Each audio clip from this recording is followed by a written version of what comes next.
তারা আজকে ঘৃণিত ব্যক্তি, লাঞ্ছিত ব্যক্তি। কোনো আর্মি অফিসার না, কোনো সরকারি কর্মকর্তা কোনো দলের পক্ষে কাজ করা উচিত না। ৭৩ সালে শেখ মুজিবের সময় একজনে কাগজগুলি ঢুকিয়ে দিচ্ছে। সেনা সদস্যদেরকে আমি নিজ উদ্যোগে সবাইকে বললাম যে এখন আর কোনো ভোট কেন্দ্রে ডিউটি করার দরকার নেই। এখন যে পরিস্থিতি চলছে, মানে জরুরি আইন জারি বা সামরিক শাসন আশাটাকে আপনি কতটা আসলে করছেন? এই ব্যাপারে আমি কোনো কিছু বলতে চাই না।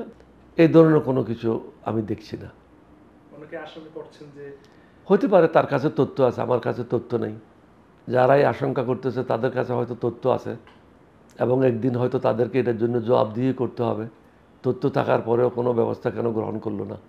সেনাবাহিনী কি দেশের স্বার্থে এখন পর্যন্ত কাজ করছে বলে আপনি মনে করেন কিনা? এখন সামরিক কর্মকর্তা হিসেবে আপনি মন্তব্য করতেই পারেন। সেনাবাহিনীর যে দায়িত্ব যে তাদেরকে দেওয়া হয়েছে, নিশ্চয়ই তারা সেটা পালন করছে। তাদের তো সীমাবদ্ধতা আছে, তারাও তো আইন লঙ্ঘন করে কোনো কাজ করতে পারে না।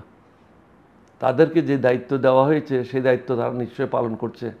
আর যদি পালন না করে থাকে তাহলে এটা সরকারেরই ব্যর্থতা।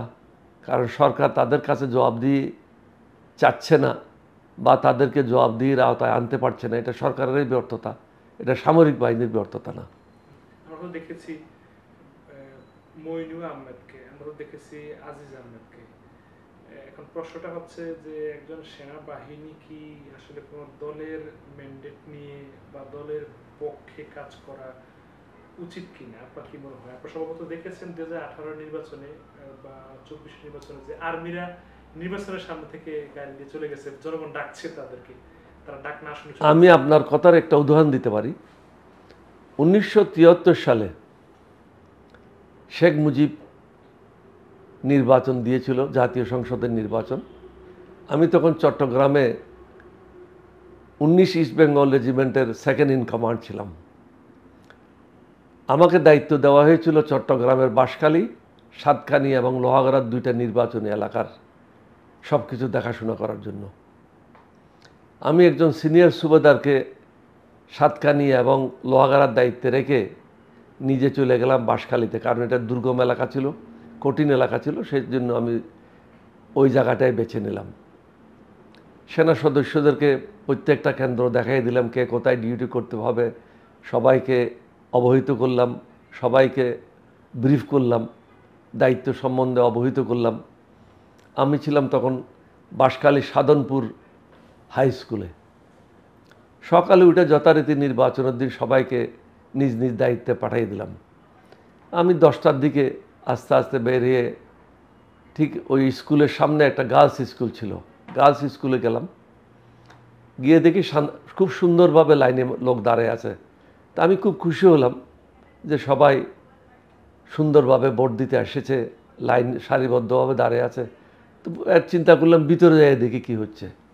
ভিতরে গিয়ে দেখি কোনো ভোটার নেই, দুজন লোক দাঁড়িয়ে আছে, একজনে সিল মারতেছে আর একজনের ভিতরে কাগজটা ঢুকিয়ে দিচ্ছে। 73 সালে শেখ মুজিবের সময় একজনে কাগজগুলি ঢুকিয়ে দিচ্ছে।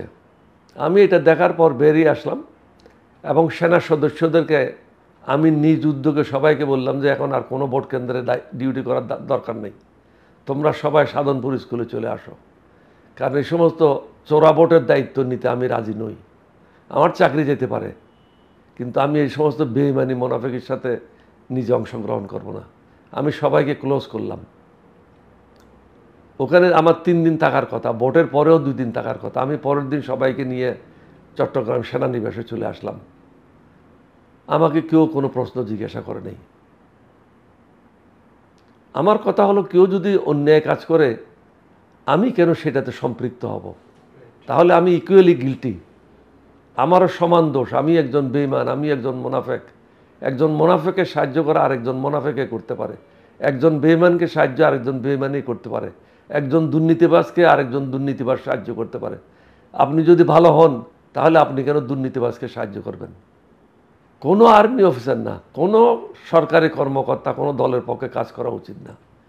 তার দল সম্বন্ধে দুর্বলতা থাকতে পারে, তার পারিবারিক সূত্রে কোনো দলের সদস্য হতে পারে, কিন্তু তিনি যখন একটা আসনে বসবেন, এটা একজন মানুষ হিসাবে বলেন, আল্লাহ এবং আল্লাহ রসুলের যে নির্দেশ, সেই নির্দেশ অনুসারে আমাকে নিরপেক্ষ ভূমিকা পালন করতে হবে। অন্যথায় আল্লাহর কাছেও জবাবদিহি করতে হবে, জনগণের কাছেও জবাব করতে হবে এবং লাঞ্ছিত হতে হবে। আপনি যাদের কথা বললেন তারা আজকে ঘৃণিত ব্যক্তি, লাঞ্ছিত ব্যক্তি, কারণ তারা অন্যায় কাজ করেছে, অন্যায়ের ফল তাদেরকে ভোগ করতে হবে। এটাই হলো আল্লাহর বিচার। আল্লাহর বিচার থেকে কেউ মুক্ত না, আমিও মুক্ত না, আপনিও মুক্ত না। যে বা যারা অন্যায় কাজ করবে তাদেরকে আল্লাহর শাস্তির আওতায় আসতে হবে।